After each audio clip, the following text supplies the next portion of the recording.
Welcome to Brace Yourself, the Raw and Unfiltered podcast. Join me as we dive into bold and authentic conversations about relationships, self-care, cultural shifts, generational cycles, and more. This podcast is your go-to for real talk and eye-opening insights, all while challenging norms and inspiring change. Tune in to explore the truths that matter most and get ready to embrace the unfiltered reality. Hey everyone, welcome back to Brace Yourself, the Raw and Unfiltered podcast. I'm your host, Ariel Marie, bringing you vital insights for healthier living. Today we're diving into the food we eat and the hidden dangers and healthy alternatives, because this is a discussion that needs to be talked about. It needs to be heard, everything, because the products that they're putting on the shelves for us, they're not for our benefit at the end of the day. And we have to open our eyes and do better when it comes to making healthier decisions. Today, we'll unpack the risk hidden in everyday foods and explore healthier alternatives. Let's illuminate the path to Let's illuminate the path to conscious consumption together. Now, I wanted to actually do this episode last month before Thanksgiving because there was a lot of chatter going around, especially like in the Black community online. There were posts going viral about how when it's time for Thanksgiving and some people don't go to their family's houses because the family doesn't provide them with meals that they would eat, because in the Black community, pork is the main meat being eaten for Thanksgiving, and it damn near goes in every food item. Whether you're making greens, you put in pork in there and everything else. Like, they cook with bacon grease.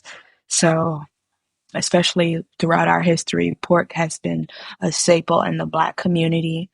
But times have changed, and a lot of people have been going, vegetarian, pescatarian, vegan, whatever, So their lifestyles have changed, and with that comes, you don't eat things that you used to eat growing up. And it was posts going viral, about like family, like, well, I don't know what you're going to eat, because we're not making that over here. We don't care for that. When in reality, everyone should be making those kinds of changes. I understand that pork and the food that we call soul food, that's something that we have known our whole life. But it could also be better alternatives and healthier ways to cook it, because realistically, we were given the bottom end of the stick. And so that's why all our grandparents and grandfathers, they loved chitlins and everything else, because that was a staple that they would eat all the time. But now, especially like me, I don't really eat pork.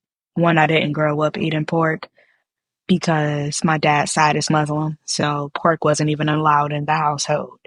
And I'm extremely grateful for that, because if my dad's side ate pork and my mom's side ate pork, I'm pretty sure my health would be way worse. I don't have bad health right now, but I'm just saying I'm pretty sure the health would have decreased if I was able to eat pork with both sides of the family. But just because, it's been a staple in our community doesn't mean we have to continue on with those traditions.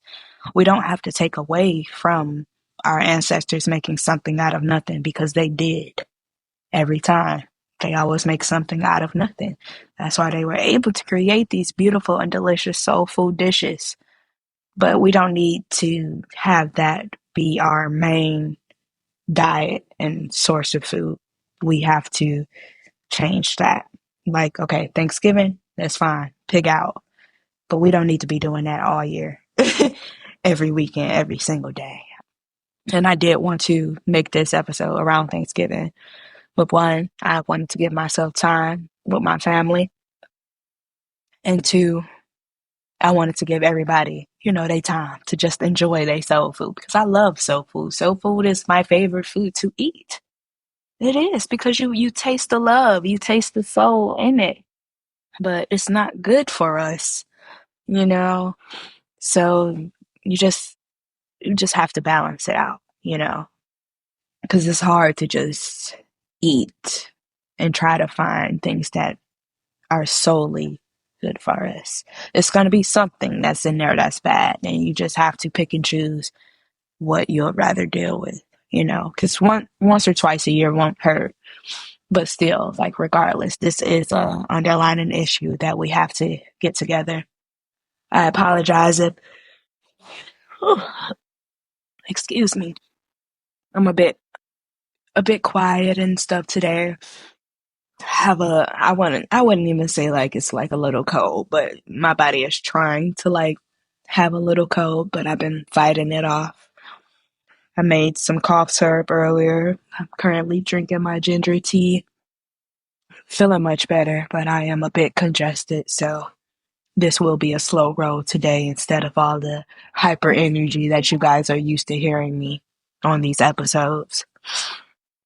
But we are literally at war, and we're at war without guns and bombs and everything else. We're literally at war with the food that we're eating. Like, they don't have to do a lot because they know people need to eat. And that's where they're targeting our food. And we have to open our eyes and realize what is going on because we are getting poisoned. We are getting poisoned out here. Like, America is the country that is known for ultra processed foods. These other countries don't allow that. They don't even have that, but America does. And ultra processed foods are like the donuts you see in the store, like the orange juice that they say is not from concentrate and stuff like that. Those freezer meals, all of that stuff is ultra processed. It's ultra processed because they're extending the shelf life so it could last longer. That's ultra processed. Okay. Our modern diet is riddled with additives designed to extend shelf life and enhance taste, often with detrimental health effects. Let's dive into some of these. Now, again, excuse me for how I sound because I am a bit congested and everything. And I'm just tired, okay? It's been a busy week. I'm just tired. But the show don't stop, Monosodium glutamate, also known as MSG, is common in processed foods and is linked to headaches and weight disorders as well. MSG used to be like a common thing, especially like growing up in my generation, growing up as an adolescent.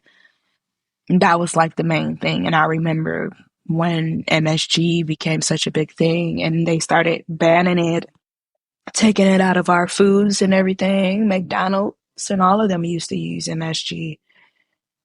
And it's not as common anymore, but monosodium glutamate, if you see that in your ingredients, that's MSG.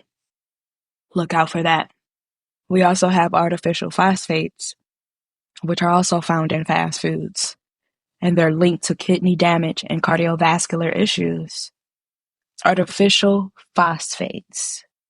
Why? Fast food, because fast food that's a whole different ballgame, but fast food is 9 times out of 10 when it's fast food, it's not good for you at all. You're putting your health at risk for some fast food. Titanium dioxide is used as a whitening agent associated with inflammation and gut health concerns. Like sodium nitrate. It's a preservative in processed meats. That's what they put in lunch meats and the deli meats and stuff. But that's what's in the processed meats. And it can form, carcinogenic, nitrosamines, if I'm pronouncing that right. But basically, like, consuming a lot of processed meats, you're putting yourself at a huge risk for cancer. Before, like, I used to be like, I loved sandwiches. I loved eating Turkey sandwiches, just deli sandwiches, period. Especially like with my soup. I would eat soup and a sandwich because I would dip my sandwich in the soup. And then I ended up getting pregnant and they were telling me that I couldn't really eat deli meat. And I was confused at that because I've been eating deli meats my whole life, been eating sandwiches, and I never got told that. But now, since I'm carrying this baby, they're telling me I can't really eat it. And I asked them why, and they're like, it's not really good for you. It needs to be heated up. The stuff that they use to make the deli meat is not good. And so we would rather you just stay away from it. So, like, since then, I haven't made as many sandwiches as much as I used to and everything because I promise you a sandwich will be my go-to snack all the time. The MSG is used industrially in varnishes, an indicator that it's not of consumable origins. The artificial phosphates, they're used in industrial cleaners like as water softeners. Titanium dioxide is also found in paints and sunscreens, indicating a wide non-food application. Like brominated vegetable oil, BVO, is used in sodas to improve stability. Studies link it to memory loss and nerve issues. And it's also banned in Europe. Aspartame. That's an artificial sweetener under scrutiny for potential impacts on mental health, leading to anxiety and depression. Please, if you see aspartame in the ingredient, do not buy that item. Do not buy that product. Do not. Last but not least, artificial dyes. Particularly harmful to children, linked to hyperactivity like ADHD and autism, and carcinogen risk, yet still widely used. Did you hear that? Still widely used.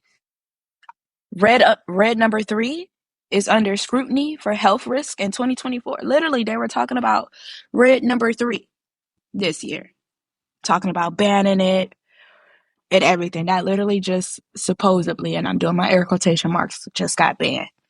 Red number 40, red dye number 40 has always been out here. These dyes have always been out here, and they're just like slowly, quote unquote, fixing the issue.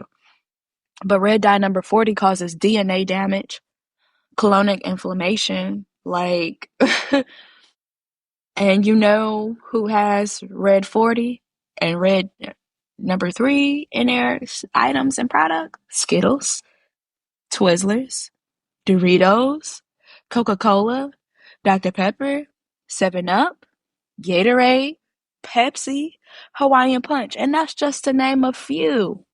That's just to name a few. But these artificial dyes are fucking us up. They are. And like for the past, I would say 15 years, you can actually see how the artificial dyes have affected the children. Because the generation like that's 15 years and younger, you literally see that in them with the behavioral problems and hyperactivity and you see that in them, and everyone is wondering why. We have a lot of kids that are coming up autistic and with ADHD, and a lot of that is in the food and the products that we use. That those are the main causes. Those are literally the main causes and reasons. Consumption of these additives has been linked to obesity, heart disease, and developmental issues. Again, like I said, those dyes, those are the main causes of the ADHD and autism. They have so many health risks. Back then, obesity wasn't as common, but it has grown drastically to where they have severe obesity out here. They had to go way beyond obesity, and now it's a such thing as so severe obesity. Like, seriously? Seriously. Have y'all looked at these kids? These 10-year-olds look like they 20. I've never seen no kids this big, ever. When I was growing up, we didn't really have that many big kids. around in school and everything. If the kid was large, it's because their parent, was large, and that's just genetics. But no, every single kid out here is taller, heavier, what than what they used to be. Like, you can't even tell a kid from an adult nowadays because of their size. In America, the life expectancy has lowered from the past 20 years, and there's a higher infant mortality rate, which is a bit bizarre to me because the life expectancy age went down, but infant deaths basically have increased. That's a bit backwards, right? Shouldn't it like be the other way around or something? But that's another question and discussion for another day. And I'm so sorry. My throat is really bothering me. So many of us rely on the FDA to ensure safety, despite known gaps in their oversight process. Critics highlight that the FDA often overlooks cumulative, I said that wrong, health impacts of these chemicals. The GRAS, generally recognized as safe, that's what GRAS stands for, GRAS, generally recognized as safe, system allows manufacturers too much leeway in determining ingredient safety. The FDA is literally letting these companies use the so-called GRAS system to determine if something is safe or not to put in a food product when they should have their own quality inspectors. The inconsistencies between what's allowed in U.S. foods versus banned abroad spotlight serious health implications. America has some fat ass people. And I'm not saying that to bash anybody. This is a no judge zone. We love everybody, no matter what size you are, how old you are, what color you are, what background you came from, all of that. I love all my people.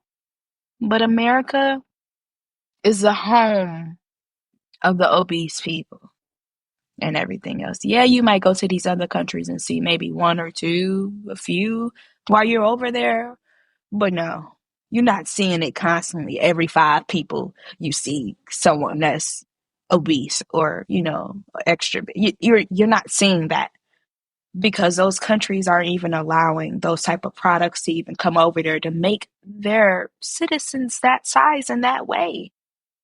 Like, it's not to be funny. It's literally a serious thing. It's literally a serious thing. When people think about Americans, they think about them being fat and fast food and hot dogs and fucking hamburgers. I promise that's what they see when they think about Americans. We need to reclaim our health with nourishing foods and support initiatives like going to Detroit's neighborhood grocery store or Detroit's People Food Co-op. They both promote access to fresh, local products, produce, whatever, you name it. The Detroit People's Food Co-op just opened this year. I did go in there a few months ago before their grand opening, and it was very nice in there. The food, the produce, everything in there looked delicious. They were from local farmers and companies. You even had like local farmers having items there as well.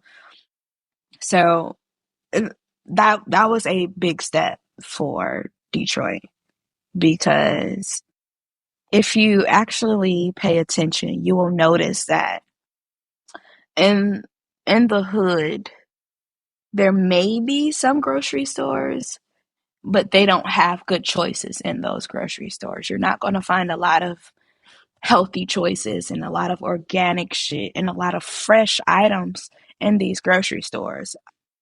I call them ghetto grocery stores just because they don't offer what they should.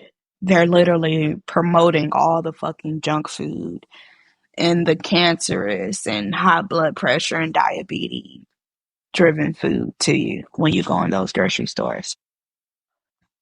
And then you go to the suburbs and you have all organic stuff, local produce, fresh food items.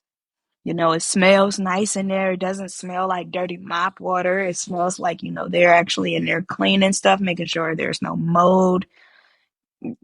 Like, it's so different, extremely different going into a store that's in the city and going to a store that's in the suburbs. And that underlines a social economic divide where health becomes a privilege, not a right. And it's ridiculous that that's the way that we live because health is wealth at the end of the day. Health is wealth. And not being able to have access to those healthy items and products because of finances is ridiculous and it's inconsiderate and it's selfish and it's unbelievable. But that honestly is the way that the world works. I wouldn't even say the way that America works because no, that's just the way that the world works. The little ones are always going to get the short end of the stick. That's how it always is. And, everyone up top gets all the good stuff first, and everyone else at the bottom just gets the scraps, which is heartbreaking. But there are places opening up and arising to help those who want that change as well, because they know what's really happening behind closed doors with these products that they're putting on our shelves nowadays. So again, like going to Detroit's neighborhood grocery store, Black-owned grocery store, go check him out. You go in there, you'll love it. I promise you're going to leave out there with something. Okay? With something. You're not going to go in there and say, I didn't find anything that I didn't like. No, you're going to find something. Or go to the Detroit People's Food Co-op. Go to the Eastern Market every Saturday. That's where you can get local produce, local food, local meats. Like, it might take a little bit more time and effort, but your health is important at the end of the day. It's extremely important. Now, some healthy swaps, like for natural sweeteners, instead of sugar, instead of sugar, and when I say that, I'm talking to myself too, use honey or maple syrup. Okay? Honey or maple syrup. I'm not talking about the syrup that you put on your pancakes. I'm not talking about Aunt Jemima or Pearl Milling Company. That's what it's called now. I'm not talking about that kind of syrup. Maple syrup or honey, but preferably honey. Use that as a natural sweetener. Whole grains. Opt for quinoa over processed carbs for more nutrients and fiber. Organic produce. Now, I'm kind of on the fence when it comes to organic stuff because in a world that we live in, the packaging and everything, they deceive us. They deceive us with that, saying that stuff is organic. Stuff don't even be organic sometimes and everything. So just use your best use your best guess when you're out and you're shopping. Don't just, okay, it's organic, let me get it. No, actually look, read the ingredients and everything. And if you know that that's a good company, then yeah, trust them. But it's a lot of companies out here that are fucking lying, just lying to our face. And we're just letting them. But choose organic produce to reduce exposure to pesticides and additives. That's why I recommend going to the Eastern Market to get fruit and veggies instead of going to a grocery store where your food came all the way from the other side of the world. And so many people have handled it and it's been on an airplane and on a boat and here and there and touched so many hands. We don't need to do that. We need to have the mindset of farm to table. That's how we should be living. Again, it's a societal challenge. Unhealthy food is affordable and prevalent, while I'm so over it, y'all. I'm so tired. Wow. Nutritious and healthiest choices are often financially out of reach. Community initiatives are vital in making healthy food accessible for all. In a landscape filled with invisible threats, let's question and demand transparency. Start with Whole Foods and support local initiatives focused on health. And you don't have to go to Whole Foods. You can go, when I meant Whole Foods, I actually meant Whole Foods, not the actual grocery store Whole Foods. Whole Foods is a good choice to go to too. That's a bit pricey though. So I would suggest going to neighborhood grocery store first or the Detroit Community Food Co-op. Let me leave you with this thought. Your diet is a bank account. Good food choices are good investments. And that's from Bethany Frankel. Thank you for joining me on this enlightening topic. I hope it empowers you to make healthier decisions. And I will talk to you guys again soon. Remember, just take some time and look at those ingredients. I promise it will save so much. It would save so much. We have to start paying attention to what we're putting into our bodies. We have to, because they're literally just, we're at war and we don't even know it. I will see you guys on Monday. No, no, no. I'm not seeing you guys on Monday.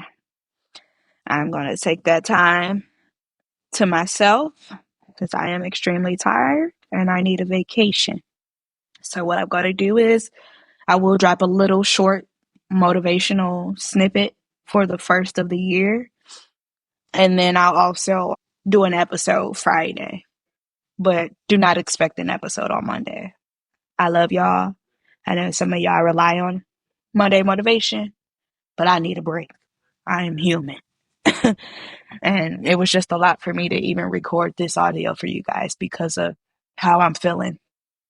Continue to have a great rest of your week in 2024 with positivity, peace, love, and happiness. Please be safe. Do not drink and drive. Surround yourself around loved ones. If you're coming to the vision board party on Sunday, I will see you there. I am excited. We're ready. It's going to be an experience. And I hope you all had a Merry Christmas. Please have a Happy New Year. Talk soon.